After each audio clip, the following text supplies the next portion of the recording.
Hey everybody, welcome back to the Fabulous Lazy. I am DruStew. It is 11.5 Businessman's Day here at the Wrangler BFI Week presented by Yeti. I'm sitting here with one of the legends, my pal Mr. Tee Woolman. T-Bone, I just asked you what year it was. You won the BFI. It was a great year. Yeah, 1980, Drew. We was talking about that. 1980 was a good year for me. That was the year I was born, so it was a good year. It was a great year. And that was you and Leo, huh? Yes, sir. Chowchilla, California. Chowchilla, back in the day. Talk about the old setup. You know, if anybody been to Chowchilla, it's a humongous arena, just kind of like Cheyenne, and just big and long score, 30, 35-foot score. And, big steers. They let them out there and run them down and catch them. I love seeing the old pictures and stuff. I mean, you guys roped some big steers back then, huh? Yeah. Yeah, I think our second steer, Leo got his hand in the alley, got his thumb in it. Really? And, yeah, he wore leather gloves all the time, and it put a big crisscross on his glove, and I'm like, hey, we need to check. And he goes, I'll take it off after the rope. And he wouldn't take his glove off till after the rope. And just because he was worried about it. Yeah, and we got through, it had a groove cut down in it, and he goes, I wasn't taking off, I wasn't quitting. Oh, my gosh. He's tough. Yeah. What was Leo like? I roped with Leo one time. I broke in a bunch of steers, just him and I one day, and it was cool. Like, that was one of those things like that I'll never forget, was getting to spend a day breaking in steers, just Leo and I. It was pretty cool. It was down in Buckeye, and he was quite a guy. So Leo, he's unique, black and white. There's no gray areas, and a lot of people like him, a lot of people didn't like him. They go, well, he wouldn't speak to me. But did you speak to him? Yeah. I mean, if you stopped and talked to him, he would stop and talk. Yeah. And and if you ask him something, he's going to tell you what he thought. Now, you better be careful, because he's going to shoot it to you the way he's seen it, and the way he was. Yeah. So there was no gray areas with Lil, black and white, and he was good. He was great to travel with, really a lot of fun. And serious about it. I was telling people the other day, well, Charlie and I did a podcast with Charlie. Yeah. And I went out there and stayed with him one of the California rodeos, and he said, we're roping in the morning at 8 o'clock. I said, yes, sir, I'll be there. So I come rolling out at 8 o'clock. He's in the arena waiting on me. We're roping at 8 o'clock. We're roping at 8 o'clock. Roping at 8 o'clock. Yeah, I'm like, oh, sorry. He goes, I got things to do. And I'm like, okay, it won't happen again. I mean, like, he was on a schedule. He had a schedule for everything, and so, yeah, taught me a lot about rodeo. Talk about his healing, he's the guy that they say revolutionized rope in the feet. Was he the guy on the timing side of things that really just figured it out? He did. They said he used a little loop at one time and just really roped him out of the air and stuff. But when I roped with him, he used a big loop.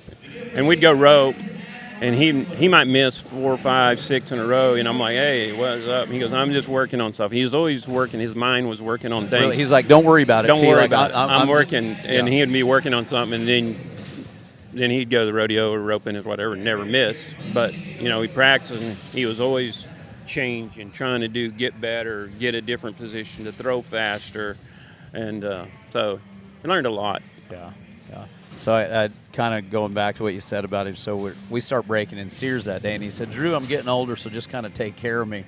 So I run out there, and I said, and I really just kind of pumped him around there. And after about the third one, he rides up to me and said, Drew, I'm getting older. I ain't dead. Get out of my way. Yes. I mean, that was him, and I was like, yes, sir. I'll do it. Yeah, yes, for sir. Sure.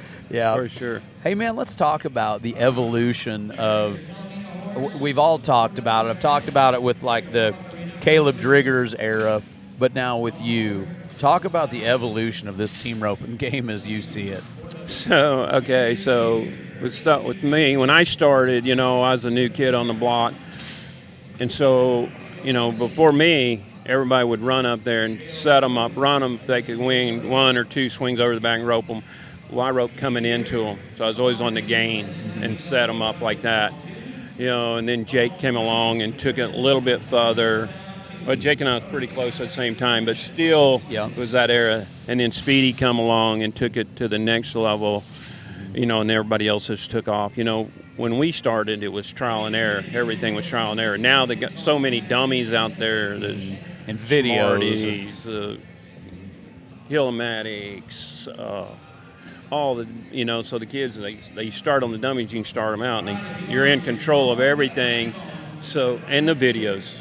You know, so they see it, and so now they're a step ahead, and the next generation are coming, you know, and so then you got the Driggers and the Dustins, and now you're fixing to see the Tyler Trine, and Ketch Kelton, and that generation coming behind them, you know, and so it's good, you know, it's just stair-stepped along the way. You know, we rope big steers, they rope littler steers. That's where the time has come, you know. We was talking about the other day, you know, them guys rope so fast. I don't know if you could rope the big steers that fast because the heelers couldn't stop them because they were so big. You know, these little steers, you can heel them fast and stop them. Yeah. They'd figure it out. I'm not going to say they wouldn't because they rope really great. Yeah. They rope really super great, and they rope really fast. Yeah. And it's good watching. It is. It's really good watching. Were you here watching the fights? I did watch. I got here for about the third go round on and watched. And it was just like, do you enjoy it? T? Enjoy watching it? I do like to watch it. You know, I watch Cowboy Channel. I would like have that. You know, we run the 377, so I see team roping every day, and then I like go home watch Cowboy Channel. I like rodeo. I like rodeos. I like the team ropings. I like to watch it. I mean, that's what I do. I love it. And so still a fan of the sport. Still a fan. Living it your whole life, but still a fan. That's awesome. Yeah. That's one thing that we talk about up here a lot too, and just, you know, in our industry, people. I don't know what it's like. You probably don't know what it's like because we've never done anything else. Like, I don't know if there's any other lifestyle out there that's like this, where not only do we work in it every single day, but we go home and we're fans of it. Like, I think it's so unique what we get to do. Yeah, it is. It does. You know, I mean, I can't hardly. You know, I don't want to miss something because I'm like, I watch Ever Perfect Houston and then go to Oz and watch Austin and then when all the other rodeos start, and I'm like, I got to get home, I got to watch it, or I have to tape it or something, you know. But I try to watch them all, you know, and I get to thinking about like, you know, before, you know, they showed some slacks and stuff like that, and I'm like, well, they don't look that tough, you know. And then you see the results. You had to be 4'6" to win 10th. I'm like, oh my goodness, they're getting it. They get it on, you know. I mean, and here's what I don't understand about it. You know, they go. I mean, they just miss, and then they're 4. I'm like, there's no way in our generation that we could miss 3 or 4 in a row and not just beat our heads against the wall. The new generation is a little just kind of let it go. They let it go. They let it out. You know, we didn't let. I don't think we let it go that quick. You know, we was on fundamentally sound, and they probably are too. But you know, but that's what when I roped with Patrick, that's what I told him. I said, you'll get in a slump, and you have to figure out how to get out of it, and you have to go back to your fundamentals. And the guy that's fundamentally sound will come out of it quicker. Because you'll just go back and you might have to win 4th or 5th at a rodeo, just catch. Because what is it? Confidence. So you catch one, then you just go back and letting it roll again. But yeah, these guys here, they believe in themselves, and I don't know they know their limitations. That's the deal. They probably don't. I got a funny story. So I was living at Big Al's place when Patrick went and roped with you. And I remember I was roping with Patrick a lot. And I remember when he left to go rope with you before you guys went. Right. And he was so nervous. And like Big Al had to, like, it's going to be okay, Patrick. You're going to be fine. You're going to go rope with T. Just keep your mouth shut and go heel steers. Like, I remember he was so nervous. Man, that turned out great. You know? It was good. Yeah. It was fun. He's back in the day. That was fun stuff. He was so nervous. Like, man, I'm gonna go heel steers for T. I don't know how this is going to go. Yeah. I turned the first one, he was there at home, and I turned the first one, he thudded it, and I think it went behind his head. And I'm like, he goes, oh, don't worry, it's all good, it's all good, don't worry. Oh, yeah, it was funny. We laughed. That's great. Yeah. Man, it's been so fun watching this deal. Like, so yesterday and today, this is what I enjoy this so much, T. And then Joe and I were talking yesterday, you know, seeing guys like you, Joe, and a handful of the other guys that are coming here. You're healing. Right. Joe's here heading and doing whatever, you know. I mean, it's fun seeing the guys that I grew up idolizing, still roping, still playing the game, and having ropings like this. I mean, the opportunities for all of us, it's just pretty special, you know. And the ropings have grown so much, you know. I mean, last week at 377, we had the Junior World. Yeah. Oh, my goodness. How about There's that deal? Kids everywhere, you know. We had first morning we had an open, and they come back with a Pro-Am that any age, because they had sponsors that wanted to rope. So they had 120 healers come around and had 240 headers. Wow. And the next morning they start back with another open and a 19 and under Pro-Am. Yeah. 240 healers, 340 headers. Yeah. I'm like, oh my Where are they goodness. coming from? Yeah, where does everybody come from? I mean, we were stacked. Yeah, that's so good. Who are you roping with here? I roped with Christy Passy. Oh, that's right. That's right. Yeah. That's right. I did watch you guys rope. Had a brain fart there for Throw a it second. right behind the first one. Yeah, dang it. Yeah. What'd you guys do on the second one? We was 9 on the second one. Made a good run. Well, that's good. You got the consolation opportunity then. Good. Come back and get that one. She told me, so she stuck it on the first one. She goes, my rope was running a little bit, and I was like, yeah, I'm good with it. And I was reading the corner, and she goes, then I got it with both hands and shut it off, and it just jerked that steer. And I'm like, yeah, there's where my loop went, right behind him. Right behind him. I said, it's all good, though. I just roll with it. Yeah. I like to heel. I mean, I like to head, too, but I told him I was going to get another head horse someday and start heading a little bit. Yeah. But I don't know. Yeah. It's let's talk about steer roping a little bit. How's steer roping doing? I think steer roping has come a long ways, you know. I haven't. Guy and I was talking about it this morning. I said, have you tied one down lately? He says, not since 2016. That's the last one Guy tied down. That's what he said. Yeah. And I said, well, I think I beat you because I've tied one since then, and not much, but just, it's come leaps and bounds. You know, they've done a good job with the sport. And it's cleaned it up. growing. It's kind of growing now, isn't it? You know, you can win some money in that event now. Yeah. You know, I don't know about what they're going to do with all the steer. You know, steer has got so expensive now, so it's going to make it tough on them guys, you know. Steer open, you know, that's tough. It can be. So Jarrett Blessing and I had a deal here a few years ago. I lived right down the road from him, and because of the steer deal, he had a couple that we could work on, and I had a tough calf at the house, and this is probably about 8-9 years ago, and he's like, man, maybe we can use that tough calf as a sled.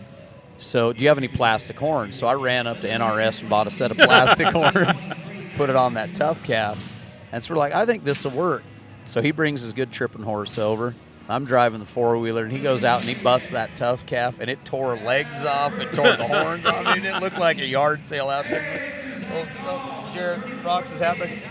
Man, I just don't think this is going to work. I mean, it was just funny. That's what we were trying to do, you know. Yeah. Man, it's tough. But, man, what a great event. I've never tripped. I've tied a bunch, and it just looks like that. This is what I thought. It's going to be easy because I can rope horns. The most intimidated I've ever been was just like doing the sled, and like Trevor told me a long time ago, says, you want to see the best header in the world split the horns? Just put a piggin string in his pant loop. Yeah, and tie it off. Yeah. Yeah. I mean, yeah, that's an intimidating I've had a lot deal. of guys come by, and when I was tripping all the time, they'd come by and strip, and they'd be like, I want to trip one. I said, okay, here's a breakaway. Yeah. Breakaway. Yeah. So they'll cut them. They'll just go up there and rope horns. I say, now here's the real thing. Right around the neck or split the horns. Yeah, powder gets a little damp right there, and you know, I mean, there's so many things that happen during that run. Oh man! But steer roping it's a great event. It's a cool if event. you got a great horse. Yeah. You know, good horses makes it easy. It's like roping calves. You got a good calf horse, it's pretty easy. Yeah. Got a good steer horse, it makes it so much easier, and so it's a great event. Oh, it is. I loved roping steers. I loved it. How many times did you make finals? 19. 19. Did you win the World Steer Open? No, couldn't ever get ahead of Guy. Oh, because Guy's right there. Yeah. So another story there. I was rocking along there one year, and I was having a good winter kind of, and then summer coming along, and I was ahead of him by a ways. And I like to talk trash. Yeah. And especially him, because me and him are close. Yeah. And so I was like, hey, you see these tail lights? And he goes, what? I said, you see these tail lights? Because they're just getting dimmer. And by Cheyenne, I'm pulling away. By Cheyenne, I couldn't see which way he went. What was it about, Guy? Like what? This guy was like us in team roping. That's all he did is rope steers. So he team roped a little bit, but he steer roped. So he's seen everything that could happen. He had already seen it, done it, knew it. No surprises. So nothing new happened. He roped. Yeah. And he's a big guy, big hands, just a big raw He's a big bone. man, yeah. And so it was easy. And like I said, he'd been doing it since he was 14 years old probably. And, nothing had ever changed. He'd seen everything there is to see. And Just had it refined, didn't he? Just go through the motions and just unbelievable. I was talking to somebody like here, and for the life of me, I can't remember who it was or sitting here, and they just wanted to start tripping like here, I don't know, within the last year or something. And guy was just roping the dummy with them. And they're like, guy can still rope the horns and set that slack where he wants to every single time. Oh, yeah. And gosh dang, I can't remember who it was. Anyway, they said, he's like, when you can do this 100 times in a row, then we'll work on the next step. And it was like so every single time, So it's completely, tripping is completely different because you don't pull your slack. Yeah. Because you roll it and you roll it. I mean, I didn't roll it down because it hurt my elbow. Mm-hmm. So I just rolled mine over. Yeah. But I usually pull my slack, and he would get me so mad at me because I don't get it tight. Don't get it tight on the horns because you want to lay the steer down. It's not jerk them down. You want to lay them down. And if you watch him trip, you watch him steer, 90% of the time they just trip over and lay down. They don't hit. Really? Yeah. Well, 90% of the time when I trip them, they whop the ground because I said, dude, I want to hit him and they can get on the ground. Yeah. Well, that'd be the difference, like at the timed events, watching Trevor and even Cole in the last few years. Yeah. The way they trip and Jess, those guys, you can tell the guys that really do it all the time. So they're going to be in a rude awakening for Catch Kelton because he sets them up. I don't see a weakness in him anywhere. He tripped good. I watched the timed event. I told you to watch it all, so I watched it. Yeah. And he set every run up. I mean, he could just run up there, rope the horns, set it up, trip them, go tie them down. Do you think he has an ability to control his mind, I think, better than any young guy I've ever seen. And he just, it's unconscious to him. I mean, I've talked to him at the desk 100 times last year, right? And then talking to Chance and talk to him offline, just as friends, like, how's he doing it? And it's just like he's got an uncanny ability. I don't know if he realizes how good he is, but he just does the job and doesn't let the stuff get to him. He doesn't get rattled. I don't know, Tee. What he's been around. He's been around Chance, and Chance is just pretty easy going the whole time, and they've done it all. I mean, he's team rope calves, bulldogged a little bit, and trip, and so it don't shake him. Yeah. And we do it for the money, but you don't think about the money. Yeah. And so if you don't think about the money, you just go through it and do it, and you just roll through it, and he controls it good, and he just solid. Yeah. He don't get no hurry. Yeah. And he's a big boy. And he's a big man. He's got big old shoulders on him. He's got big hands. Yep. And he's stout. And that's important, And he's 19. And he's 19 years old. God dang. Give me anything to have a little bit of that when I was 19, Yeah. So yeah. Well, we're in a pretty good spot with this old team roping business, aren't we? It looks good. Team roping looks good, It does. Well, pal, I appreciate, it's guys like you and Jake and Leo and the whole crew. I mean, man, I'm watching the old videos of you and Jake roping horns. I mean, that's what got a lot of us guys started. So I appreciate it. I'd like to do an interview when I come up here and win. Yeah, well, come back. Gosh dang. Well, I had to get you up here somehow. Yeah, there we go. I appreciate it. Thanks so much for coming up and hanging out. Hey, everybody, we've got the 11.5 Businessman's going on right here behind us. Go to BFIweek.com to watch all of the action. Great roping here. Remember, you can go back and relive it in a few days on roping.com. On behalf of Tee Woolman, I'm DruStew. We'll catch you in a little bit, everybody.